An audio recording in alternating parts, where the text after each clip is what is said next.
Ladies and gentlemen, Raila Amolo Odinga found himself in a very, very big trouble.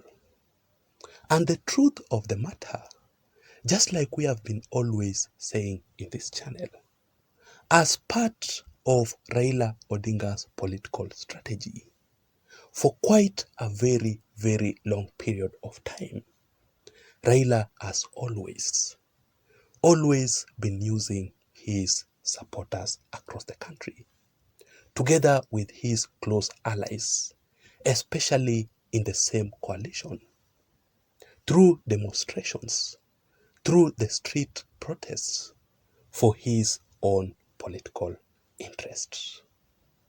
And especially each and every elections, every time Raila Odinga loses elections, there must be demonstrations across the country for Raila Odinga to negotiate with the government.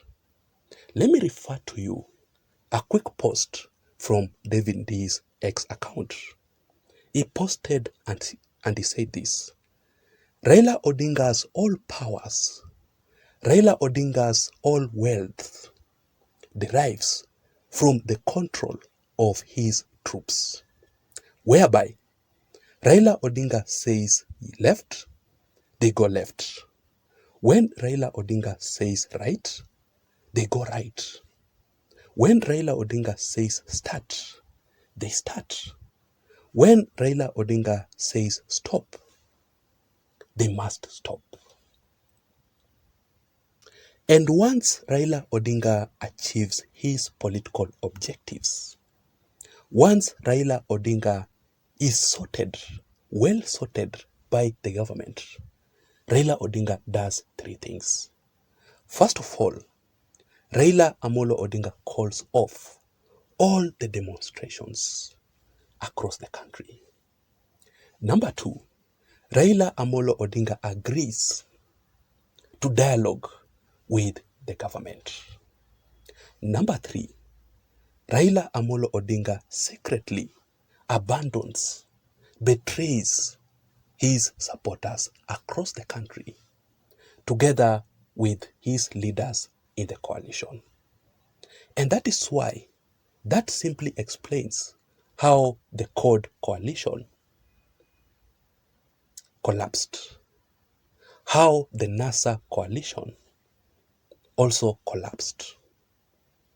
That explains as to why currently the AZIMIO La Umoja One Kenya Alliance is divided. Immediately after the handshake between Raila Amolo Odinga and the ruling government. But this time round, Raila Odinga found himself in a very, very big trouble, because Raila Odinga fell deeply into President William Ruto's political trap. And this is exactly what happened. Ladies and gentlemen, if you're listening to me up to this point, I want you to take 1 second or two and hit the subscribe button down below for more political updates like the one that I'm currently doing right here. You can give this video a like so that YouTube can also recommend this channel and this video in particular to reach out to others, because I strongly believe that that is the only way that we can improve this channel to grow. So this is exactly what happened. Recently, Raila Amolo Odinga, together with President William Samoei Arap Ruto, appeared in the public at the Kenya International Conference Center, KICC, when William Ruto was signing the IEBC bill into law. Raila Odinga did not appear alone. He was together with Kalonzo Musyoka. William Ruto was together with his deputy president, Rigathi Gachagua, and also together with the majority leader in the National Assembly, Honorable Kimani Ichung'wah. So remember that Kalonzo Musyoka and Kimani Ichung'wah were appointed by both President William Ruto and Raila Odinga to lead the National Dialogue Committee report, the NADCO report. So their presence there was significant, politically speaking, considering the fact that the IEBC law, or William Ruto signing the IEBC issue into law, and also the reconstitution of the IEBC, was one of the most important agenda that was discussed in the National Dialogue Committee report. And when you listened to Raila Odinga's speech very keenly, Raila Odinga mentioned several issues, which clearly tells you how Raila Amolo Odinga and President William Samoei Arap Ruto are closely working together ahead of the 2027 general elections. First of all, Raila Odinga appearing in that stage with William Ruto, Raila called off the street demonstrations, the street protests by the Gen Zs, and he mentioned very clearly that ODM shall not participate in any demonstrations. Let me read for you the article from the ODM chairman by the name John Mbadi. He said this after Raila Odinga met with William Ruto publicly. The statement issued by John Mbadi is this: as ODM and as Raila Amolo Odinga's people, we have been on the streets and in maandamano before. We never shy away from fighting, but we know when to react and we know when to advance for the sake of the country. Nobody should lecture us about maandamano.